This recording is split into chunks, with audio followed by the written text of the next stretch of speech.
we're just gonna play a game. We're gonna see how many tiger trout that I can catch in the next like 5 minutes, 10 minutes. I'm just gonna let the video roll. I'm using buggers, stripping them pretty slow, about 2 foot under the surface, and the fish have been pretty aggressive, so let's see what happens.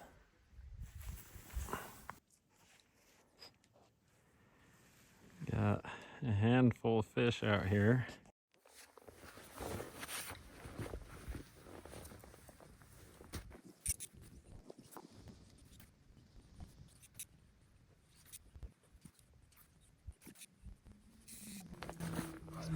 All right, I'm switching bugs. We have been getting pounded by these fish, and they're just not into this. I've got a little bugger on. I'm gonna switch to something else. Whenever I fish, I make sure to tuck anything loose in that would catch line, because oftentimes when you get a big fish, you're first playing it by hand until your line gets on the reel, and as the line jumps up, it'll grab pretty much anything and snag, tangle, and you're gonna bust fish off that way. So if you notice, I pulled my nippers out. I almost always keep everything tucked in. More out by this log. You can see them all in there. There's a couple of better ones too. Let's see what we can find.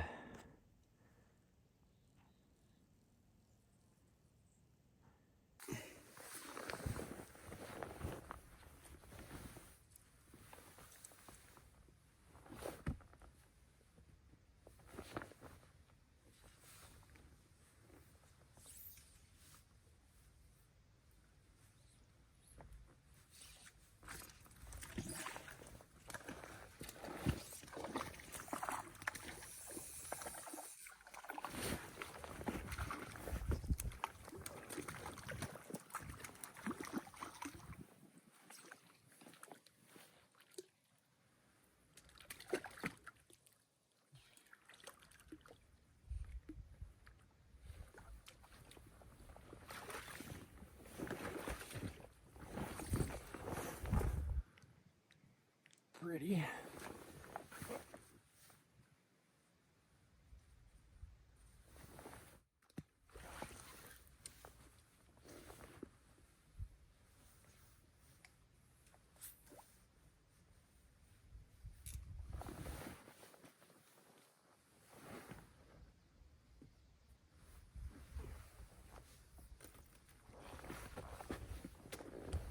This is not the place to use light tippets. Whenever you're fishing around logs, make sure you beef up your line, because those fish are gonna dive right down in there and break you off. And a lot of people probably are gonna hate this, but I'm not really a big believer that fish care that much about tippet size. I think the worst part about it is that it can affect how the fly moves, because if you're using a really heavy tippet, it will look like it's on a cable. But if you tie in a loop knot, then the fly will actually hinge, and no problem in my personal opinion.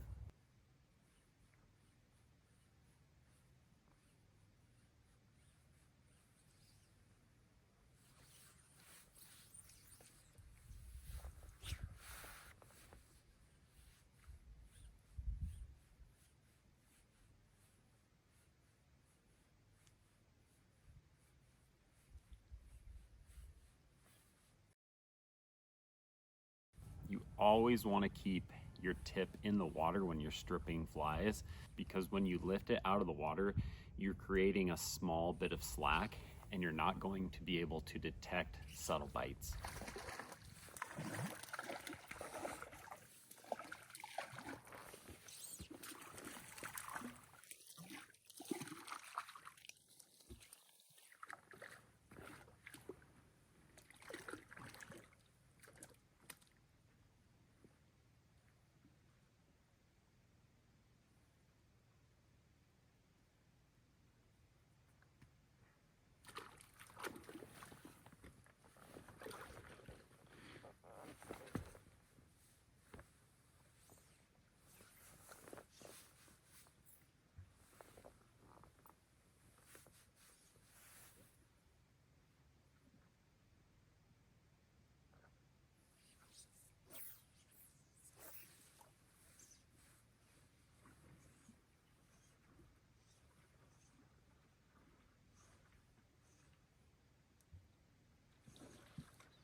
buddy? How's it going?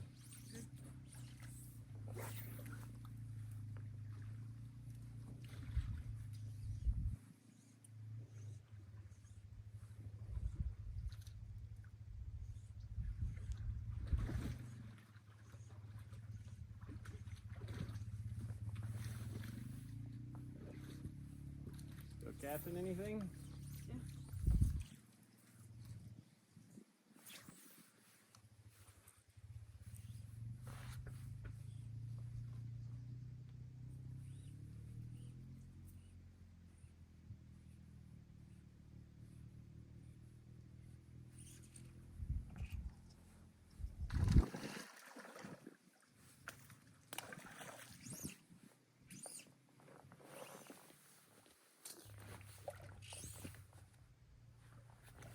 Thank you.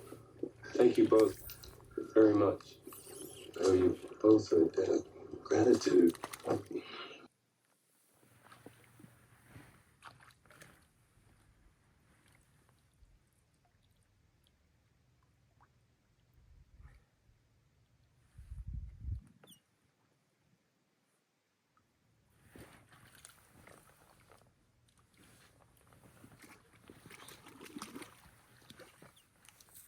I caught the 2 smallest fish in the entire lake.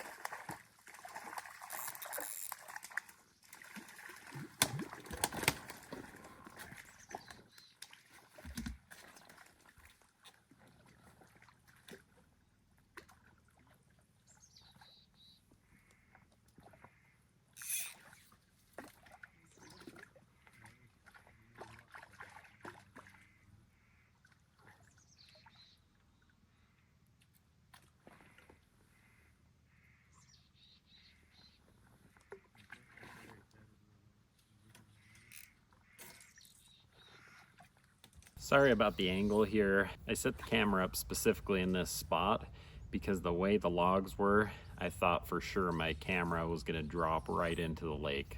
But I definitely should have moved the net.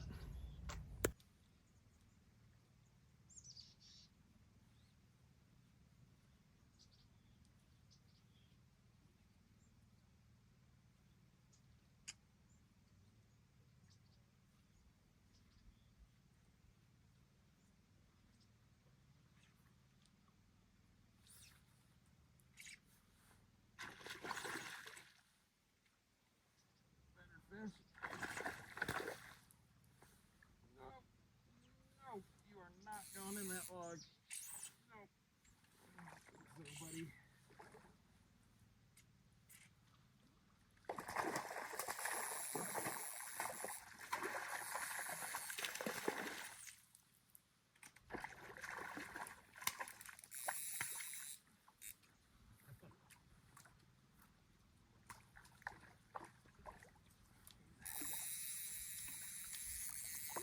Can't do what that other big one did.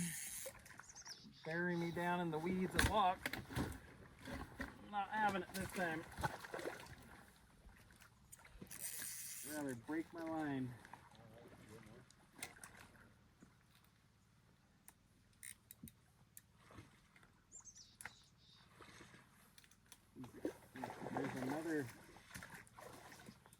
There was another line out there, somebody's old line that he was tangled up in. He still is, actually.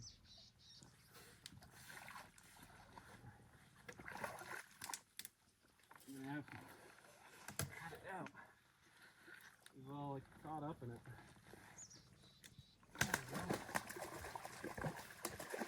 Careful, B. Better fish.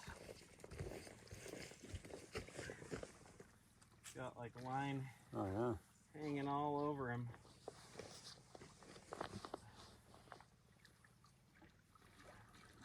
Cut it all out.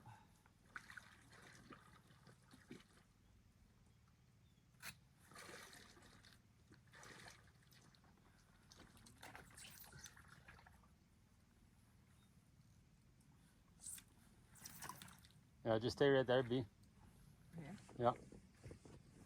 And just watch your indicator. Oh, there it goes. Okay, just keep it right there.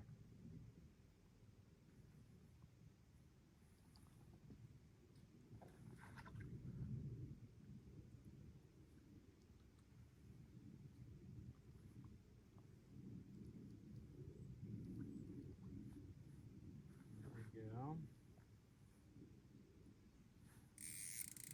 Got all wrapped up in that other line off that tree.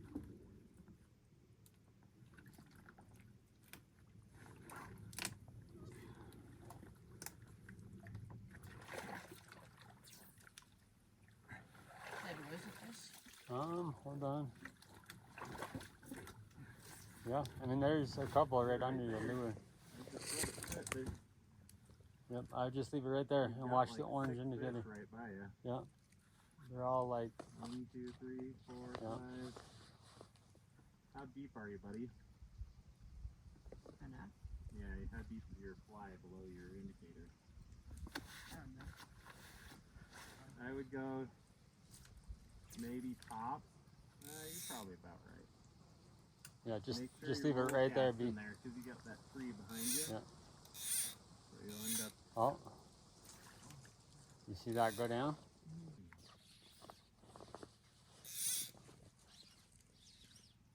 Just leave it, leave it.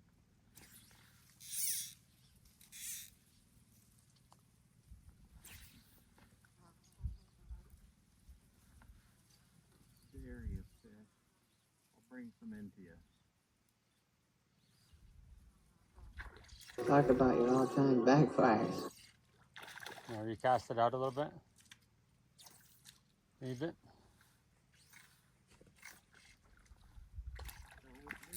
Fish.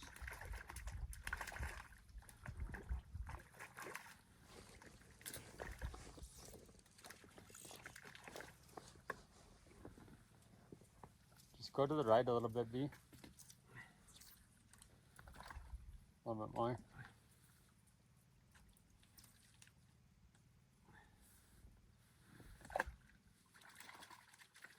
Fishing slowed down, and so we switched spots. I went back to that brook trout lake, and I finally found that fish that I was looking for, and my cousin caught one that was even bigger.